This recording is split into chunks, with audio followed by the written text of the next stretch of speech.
नमस्ते। सबसे पहले तो सीआईआई को 125 साल सफलतापूर्वक पूर्ण करने के लिए आप सबको बहुत बहुत बधाई। कांग्रेचुलेशंस। इस 125 साल की यात्रा बहुत लंबी होती है। अनेक पड़ाव आए होंगे, अनेक उतार चढ़ाव आए होंगे, लेकिन 125 साल तक एक संगठन को चलाना ये अपने आप में बहुत बड़ी बात होती है। उसमें समयानुकूल परिवर्तन आए हैं, व्यवस्थाएं बदली है। और पहले तो मैं इन 125 साल में सीआईआई को मजबूती देने में जिन जिन लोगों ने योगदान दिया है, वैसे सभी पूर्व के आपके महानुभावों को भी इस समय बधाई दूंगा। जो हमारे बीच नहीं होंगे उनको आदरपूर्वक नमन करूंगा, और भविष्य में इससे जो संभालने वाले हैं उनको अनेक अनेक शुभकामनाएं भी देता हूं। कोरोना के इस टाइम पीरियड में इस तरह के ऑनलाइन इवेंट्स शायद यही एक न्यू नॉर्मल बनते जा रहा है, लेकिन ये भी इंसान की सबसे बड़ी ताकत होती है कि वो हर मुश्किल से बाहर निकलने का रास्ता बना ही लेता है। आज भी हमें जहां एक तरफ इस वायरस से लड़ने के लिए सख्त कदम उठाने हैं, वहीं दूसरी तरफ इकोनॉमी का भी ध्यान रखना है। हमें एक तरफ देशवासियों का जीवन भी बचाना है, तो दूसरी तरफ देश की अर्थव्यवस्था को भी स्टेबलाइज करना है, स्पीड अप करना है। इस सिचुएशन में आपने गेटिंग ग्रोथ बैक इस बात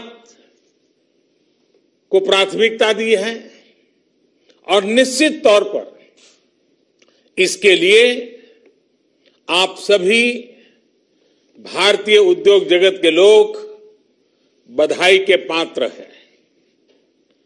बल्कि मैं तो गेटिंग ग्रोथ बैक से आगे बढ़कर ये भी कहूंगा कि yes we will definitely get our growth back. आप लोगों में से कुछ लोग सोच सकते हैं कि संकट की इस घड़ी में मैं इतने कॉन्फिडेंस से ये कैसे बोल सकता हूं। मेरे इस कॉन्फिडेंस के कई कारण हैं। मुझे भारत की कैपेबिलिटीज और क्राइसिस मैनेजमेंट पर बहुत भरोसा है। मुझे भारत के टैलेंट और टेक्नोलॉजी पर भरोसा है। मुझे भारत के इनोवेशन और इंटेलेक्ट पर भरोसा है। मुझे भारत के फार्मर्स, एसएमईज, एंटरप्रेन्योर्स पर भरोसा है, और मुझे भरोसा है इंडस्ट्री के लीडर्स पर, आप सभी पर। इसलिए मैं कह रहा हूं, yes we will get our growth back. India will get its growth back. साथियों, कोरोना ने हमारी स्पीड जितनी भी धीमी की हो, लेकिन आज देश की सबसे बड़ी सच्चाई यही है कि भारत लॉकडाउन को पीछे छोड़कर अनलॉक फेज 1 में एंटर कर चुका है। अनलॉक फेज 1 में इकोनॉमी का बहुत बड़ा हिस्सा खुल चुका है। काफी हिस्सा अभी 8 जून के बाद और खुलने जा रहा है। यानी गेटिंग ग्रोथ बैक की शुरुआत तो एक प्रकार से हो चुकी है। आज ये सब हम इसलिए कर पा रहे हैं क्योंकि जब दुनिया में कोरोना वायरस पैर फैला रहा था तो भारत ने सही समय पर सही तरीके से सही कदम उठाए। दुनिया के तमाम देशों से तुलना करें तो आज हमें पता चलता है कि भारत में लॉकडाउन का कितना व्यापक प्रभाव रहा है। इस लॉकडाउन में भारत ने कोरोना से लड़ाई के लिए फिजिकल रिसोर्सेज को तैयार तो किया ही, हमने ह्यूमन रिसोर्स को भी बचाने का भरसक प्रयास किया है। ऐसे में अब सवाल ये है कि इसके आगे क्या? इंडस्ट्री लीडर्स के नाते आपके मन में ये सवाल जरूर होगा कि अब सरकार क्या करने जा रही है। आत्मनिर्भर भारत अभियान के बारे में भी मुझे पक्का विश्वास है कि आपके मन में भी मंथन चलता होगा, कुछ सवाल भी होंगे और ये बहुत स्वाभाविक है, ऑब्वियस है। कोरोना के खिलाफ इकोनॉमी को फिर से मजबूत करना ये हमारी हाईएस्ट प्रायोरिटीज में से एक प्रमुख प्रायोरिटी है। इसके लिए सरकार जो डिसीजंस अभी तुरंत लेने जरूरी है वो तो एक के बाद एक ले ही रही है, लेकिन साथ साथ में ऐसे भी फैसले लिए गए हैं जो लॉन्ग रन में देश की मदद करेंगे। साथियों, प्रधानमंत्री गरीब कल्याण योजना ने गरीबों को तुरंत लाभ देने में बहुत मदद की है। इस योजना के तहत करीब 74 करोड़ बेनिफिशियरीज उनके घर तक राशन पहुंचाया जा चुका है। प्रवासी श्रमिकों के लिए भी फ्री राशन पहुंचाया जा रहा है। इसके अलावा अभी तक गरीब परिवारों को 53,000 करोड़ रुपीस यानी 53,000 करोड़ रुपए से ज्यादा की फाइनेंशियल असिस्टेंस दी जा चुकी है। महिलाएं हो, दिव्यांग हो, बुजुर्ग हो, श्रमिक हो, हर किसी को इससे लाभ मिला है। लॉकडाउन के दौरान सरकार ने गरीबों को 8 करोड़ से ज्यादा गैस सिलेंडर उनके घर तक मुफ्त में पहुंचा दिया है। इतना ही नहीं, प्राइवेट सेक्टर्स के करीब 50 लाख एम्प्लॉइज के खाते में 24% ईपीएफ कंट्रीब्यूशन भी सरकार ने किया है। इनके खाते में करीब 800 करोड़ रुपए जमा कराए गए हैं। साथियों, भारत को फिर से तेज विकास के पथ पर लाने के लिए, आत्मनिर्भर भारत बनाने के लिए 5 बातें बहुत आवश्यक है। इंटेंट, इंक्लूजन, इन्वेस्टमेंट, इंफ्रास्ट्रक्चर और इनोवेशन। हाल में जो बोल्ड फैसले लिए गए हैं उसमें भी आपको इन सभी की झलक मिल जाएगी। इन फैसलों के साथ हमने तमाम सेक्टर्स को फ्यूचर रेडी किया है। इसी वजह से आज भारत एक नए ग्रोथ ओरिएंटेड फ्यूचर की दिशा में बड़ी उड़ान के लिए तैयार है। साथियों, हमारे लिए रिफॉर्म्स ये कोई रैंडम या स्कैटर्ड डिसीजन नहीं रहे हैं। हमारे लिए reforms systematic, plan, integrated, interconnected और फ्यूचरिस्टिक प्रोसेस है। हमारे लिए रिफॉर्म्स का मतलब है फैसले लेने का साहस करना और उन्हें लॉजिकल कंक्लूजन तक ले जाना। आईबीसी हो, बैंक मर्जर हो, जीएसटी हो, फेसलेस इनकम टैक्स असेसमेंट की व्यवस्था हो, हमने हमेशा व्यवस्थाओं में सरकार के दखल को कम करने, और मैंने तो लाल किले पर भी कहा था कि लोगों से, जिंदगी से सरकार को जितना हम कम कर सकते हैं हम करना चाहते हैं। प्राइवेट एंटरप्राइज के लिए एनकरेजिंग इकोसिस्टम खड़ा करने पर हम लगातार बल देते रहे हैं, कदम उठाते रहे हैं। इसी वजह से सरकार आज ऐसे पॉलिसी रिफॉर्म्स भी कर रही है जिनकी देश ने एक प्रकार से उम्मीद भी छोड़ दी थी। लोगों ने मान लिया था भाई ये तो हमारे देश में नहीं हो सकता है, ऐसी चीजें होने लगी हैं। अगर मैं एग्रीकल्चर सेक्टर की बात करूं तो हमारे यहां आजादी के बाद जो नियम कायदे बने उसमें किसानों को बिचौलियों के हाथों में छोड़ दिया गया था। किसान कहां फसल बेच सकता है, कहां नहीं बेच सकता है, इस तक के नियम बहुत सख्त थे।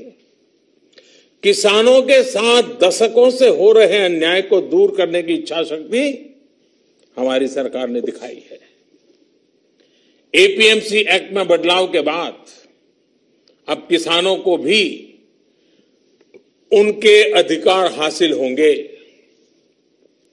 किसान अब जिसे चाहे, जहां चाहे और जब चाहे अपनी फसल अपनी शर्तों पर, किसान की शर्तों पर वो फसल बेच सकते हैं।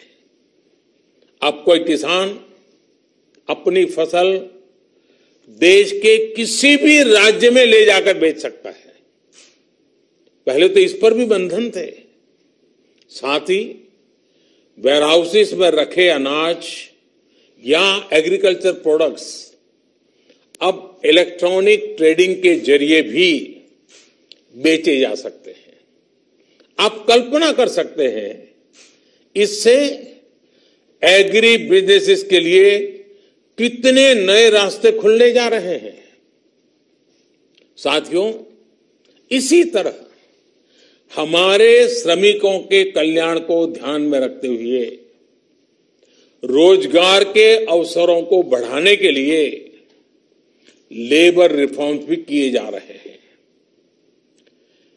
जिन नॉन स्ट्रेटेजिक सेक्टर्स में प्राइवेट सेक्टर को इजाजत ही नहीं थी उन्हें भी खोला गया है। आपका ध्यान इस पर भी गया होगा कि सबका साथ, सबका विकास, सबका विश्वास के रास्ते पर चलते हुए हम वो फैसले भी ले रहे हैं जिसकी मांग बरसों से हो रही थी। साथियों, दुनिया का तीसरा वो देश जिसके पास बहुत बड़ी मात्रा में कोयले का भंडार हो, कोल रिजर्व हो, जिसके पास आप जैसे साहसी और उद्यमी व्यापार जगत के लीडर्स हो, लेकिन फिर भी उस देश में बाहर से कोयला आए, कोल इंपोर्ट हो, तो उसका कारण क्या है? आप भी जानते हैं, देश भी जानता है। कभी सरकार रुकावट बनी रही, कभी नीतियां रुकावट बनी रही, लेकिन अब कोल सेक्टर को इन बंधनों से मुक्त करने का काम शुरू कर दिया गया है। अब कोल सेक्टर में कॉमर्शियल माइनिंग को परमिट कर दिया गया है। पार्सली एक्सप्लोर्ड ब्लॉक्स को भी अलॉटमेंट करने की परमिशन दी गई है। इसी तरह मिनरल माइनिंग में भी अब कंपनियां एक्सप्लोरेशन के साथ साथ माइनिंग का काम एक साथ कर सकती है। इन फैसलों के कितने दूरगामी परिणाम होने वाले हैं, ये इस सेक्टर से परिचित लोग अच्छी तरह जानते हैं। साथियों, सरकार जिस दिशा में बढ़ रही है, उससे हमारा माइनिंग सेक्टर हो, एनर्जी सेक्टर हो या रिसर्च और टेक्नोलॉजी हो, हर क्षेत्र में इंडस्ट्री को भी अवसर मिलेंगे और यूथ के लिए भी नई अपॉर्चुनिटीज खुलेगी। इस सबसे भी आगे बढ़कर अब देश के स्ट्रेटेजिक सेक्टर्स में भी प्राइवेट प्लेयर्स की भागीदारी एक रियलिटी बन रही है। आप चाहें स्पेस सेक्टर में निवेश करना चाहें, एटॉमिक एनर्जी में नई अपॉर्चुनिटीज को तलाशना चाहें, पॉसिबिलिटीज आपके लिए पूरी तरह से खुली हुई हैं। हर अवसर आपका इंतजार कर रहा है। साथियों, आप ये भली भांति जानते हैं कि एमएसएमई सेक्टर की लाखों यूनिट्स हमारे देश के लिए इकोनॉमिक इंजन की तरह है। इनका देश की जीडीपी में बहुत बड़ा कंट्रीब्यूशन है और ये कंट्रीब्यूशन करीब करीब 30% का है। एमएसएमईज की डेफिनेशन स्पष्ट करने की मांग लंबे समय से उद्योग जगत कर रहा था। अब वो उद्योग जगत की पूरी मार्ग भी पूरी हो चुकी है। इससे एमएसएमईज बिना किसी चिंता के ग्रो कर पाएंगे और उनको एमएसएमईज का स्टेटस बनाए रखने के लिए दूसरे रास्तों पर चलने की जरूरत नहीं रहेगी। देश के एमएसएमईज में काम करने वाले करोड़ों साथियों को लाभ हो, इसके लिए 200 करोड़ रुपए तक की सरकारी खरीद में ग्लोबल टेंडर्स को खत्म कर दिया गया है। इससे हमारे छोटे उद्योगों को ज्यादा अवसर मिलेगा। एक तरह से आत्मनिर्भर भारत पैकेज एमएसएमई सेक्टर के इंजन के लिए फ्यूल का काम करने वाला है। साथियों, ये जो फैसले हैं उनकी रिलेवेंस समझने के लिए आज की ग्लोबल सिचुएशंस को देखना और उसे समझना भी बहुत आवश्यक है। आज विश्व के तमाम देश पहले की तुलना में एक दूसरे का साथ और अधिक चाहते हैं। देशों में एक दूसरे की जरूरत और ज्यादा पैदा हुई है, लेकिन इसी के साथ ये चिंतन भी चल रहा है कि पुरानी सोच पुरानी रीति नीति, पुरानी पॉलिसीज क्या आज कारगर होगी क्या? स्वाभाविक है कि इस समय नए सिरे से मंथन चल रहा है और ऐसे समय में भारत से दुनिया की अपेक्षा, एक्सपेक्टेशंस और बड़ी है। आज दुनिया का भारत पर विश्वास भी बढ़ा है और नई आशा का संचार भी हुआ है। आपने भी देखा है कि कोरोना के संकट में जब किसी देश के लिए दूसरे की मदद करना मुश्किल हो रहा था,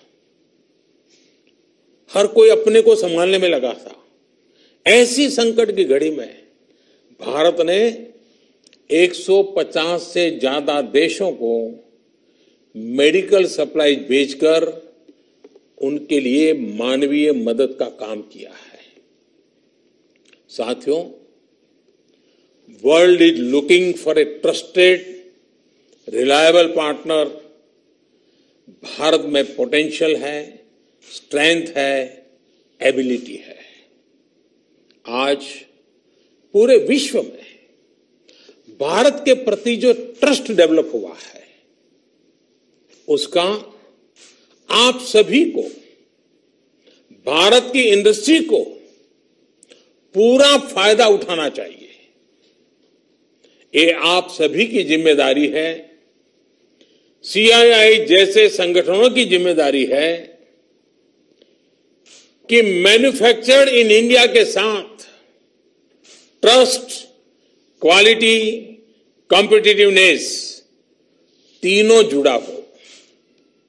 आप 2 कदम आगे बढ़ाएंगे, सरकार 4 कदम आगे बढ़कर आपका साथ देगी। प्रधानमंत्री के तौर पर मैं आपको भरोसा दे रहा हूं कि मैं आपके साथ खड़ा हूं। भारतीय उद्योग जगत के लिए ये राइज टू द ओकेजन की तरह है। Trust me, getting growth back इतना मुश्किल भी नहीं है। और सबसे बड़ी बात कि अब आपके पास, इंडियन इंडस्ट्रीज के पास एक क्लियर पाथ है। आत्मनिर्भर भारत का रास्ता, सेल्फ रिलायंट इंडिया का पाथ। आत्मनिर्भर भारत का मतलब है कि हम और ज्यादा स्ट्रांग होकर दुनिया को एम्ब्रेस करेंगे। आत्मनिर्भर भारत वर्ल्ड इकोनॉमी के साथ पूरी तरह इंटीग्रेटेड भी होगा और सपोर्टिव भी। लेकिन ध्यान रखिएगा, आत्मनिर्भर का मतलब ये भी नहीं है कि हम स्ट्रेटेजिक क्षेत्रों में किसी पर निर्भर रहें। हम उस स्थिति में नहीं रहना चाहते। It is about creating strong enterprise in India, enterprises that can become global forces. It is about generating employment. It is about empowering our people to come out and create solutions that can define the future of our country. हमें एक ऐसी robust local supply chain के निर्माण में invest करना है जो global supply chain में भारत की हिस्सेदारी को स्ट्रेंथन करे। इसी अभियान में सीआईआई जैसी दिग्गज संस्था को, मुझे लगता है आपको भी पोस्ट कोरोना नई भूमिका में आगे आना होगा।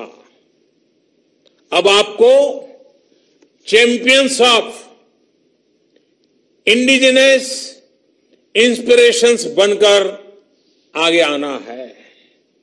आपको डोमेस्टिक इंडस्ट्रीज की रिकवरी फैसिलिटेट करना है, नेक्स्ट लेवल ग्रोथ को आसिस्ट करना है, सपोर्ट करना है, आपको इंडस्ट्री को, अपने मार्केट को ग्लोबली एक्सपांड करने में मदद करना है। साथियों, अब जरूरत है कि देश में ऐसे प्रोडक्ट्स बने जो मेड इन इंडिया हो, मेड फॉर द वर्ल्ड हो। कैसे हम देश का आयात कम से कम करें, इसे लेकर क्या नए लक्ष्य तय किए जाएं, उस पर सोचने की जरूरत है। हमें तमाम सेक्टर्स में प्रोडक्टिविटी बढ़ाने के लिए अपने टारगेट तय करने ही होंगे। यही संदेश मैं आज इंडस्ट्री को देना चाहता हूं और देश यही अपेक्षा भी आपसे रखता है। साथियों, देश में मैन्युफैक्चरिंग को, मेक इन इंडिया को रोजगार का बड़ा माध्यम बनाने के लिए आप जैसे तमाम इंडस्ट्री के संगठनों से चर्चा करके ही कई प्रायोरिटी सेक्टर्स की पहचान की गई है। इनमें से furniture, air conditioner, leather and footwear, in 3 sectors पर काम शुरू भी हो चुका है। सिर्फ एयर कंडीशनर को लेकर ही हम अपनी डिमांड का 30% से अधिक इंपोर्ट करते हैं। इसको हमें तेजी से कम करना है। इसी तरह दुनिया का दूसरे सबसे बड़ा लेदर प्रोड्यूसर होने के बावजूद ग्लोबल एक्सपोर्ट में हमारा शेयर बहुत कम है। साथियों, कितने ही सेक्टर्स हैं जिसमें हम बहुत अच्छा कर सकते हैं। बीते सालों में आप सभी साथियों के सहयोग से ही देश में वंदे भारत जैसी आधुनिक ट्रेनें बनी हैं। देश आज मेट्रो के कोच निर्यात कर रहा है। इसी तरह मोबाइल फोन मैन्युफैक्चरिंग हो, डिफेंस मैन्युफैक्चरिंग हो, अनेक क्षेत्रों में इंपोर्ट पर हमारी डिपेंडेंस को कम करने का प्रयास लगातार चल रहा है। और मैं बहुत गर्व से कहूंगा कि सिर्फ 3 महीने के भीतर ही पर्सनल प्रोटेक्टिव इक्विपमेंट पीपीई, इसकी सैकड़ों करोड़ की इंडस्ट्री आप ही लोगों ने खड़ी की है। 3 महीने पहले भारत में एक भी पीपीई नहीं बनती थी। आज भारत एक दिन में 3 लाख पीपीई किट बना रहा है, तो ये हमारे उद्योग जगत का ही सामर्थ्य है। आपको इसी सामर्थ्य का इस्तेमाल कर हर सेक्टर में आगे बढ़ना है। मेरा तो सीआईआई के तमाम साथियों से ये भी आग्रह है कि रूरल इकोनॉमी में इन्वेस्टमेंट और किसानों के साथ पार्टनरशिप का रास्ता खुलने का पूरा लाभ आप लोगों ने उठाना चाहिए। अब तो गांव के पास ही लोकल एग्रो प्रोडक्ट्स के क्लस्टर्स के लिए जरूरी इंफ्रास्ट्रक्चर तैयार किया जा रहा है। इसमें सीआईआई के तमाम मेंबर्स के लिए बहुत अपॉर्चुनिटीज है। साथियों, फार्म हो, फिशरीज हो, फूड प्रोसेसिंग हो, फुटवेयर हो, फार्मा हो, अनेक सेक्टर्स में अनगिनत अपॉर्चुनिटीज के गेट आपके लिए खुले हैं। सरकार ने शहरों में प्रवासियों के लिए आवास उपलब्ध कराने के लिए जिस रेंटल स्कीम की घोषणा की है, उसमें भी आप सभी साथियों को मैं सक्रिय भागीदारी के लिए आमंत्रित करता हूं। साथियों, हमारी सरकार प्राइवेट सेक्टर को देश की विकास यात्रा का पार्टनर मानती है आत्मनिर्भर भारत अभियान से जुड़ी आपकी हर आवश्यकता का ध्यान रखने के लिए भारत सरकार प्रतिबद्ध है। आपसे सभी स्टेक होल्डर्स से मैं लगातार संवाद करता हूं और यह सिलसिला आगे भी जारी रहेगा। I request you to come up with a detailed study of every sector, build consensus, develop concept, think big. We will together take up more structural reforms that will change the course of our country. We will together build आत्मनिर्भर भारत। साथियों, आइए देश को आत्मनिर्भर बनाने का संकल्प लें। इस संकल्प को पूरा करने के लिए अपनी पूरी ताकत लगा दें। सरकार आपके साथ खड़ी है। आप देश के लक्ष्यों के साथ खड़े होइए।